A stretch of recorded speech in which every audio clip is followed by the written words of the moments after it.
the ICC does not scare me a bit. They can come here anytime. I suppose that you would want to maybe make it easy for them to visit and start the investigation. I would welcome that.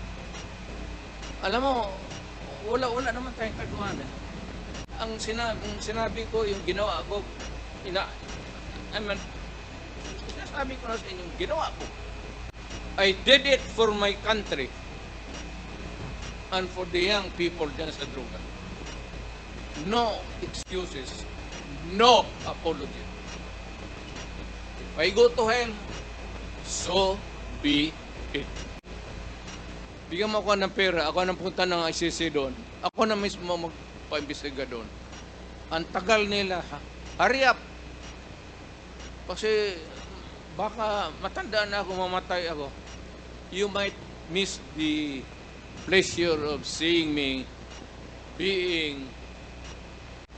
standing before a court and hearing the judgment, whatever may be. Pero ako, sabi ko, ginawa ko para sa bayan, ginawa ko para sa mga anak natin. Hindi, you never know kung ano yung resulta sa mga droga sa mga bata. You would never know the sacrifice of the parents. You'd never know the misery. And kita mo naman,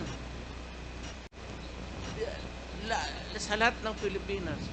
And you'd never understand the suffering of a parent or a brother or sister na nakita niya naggunggong na ang anak niya.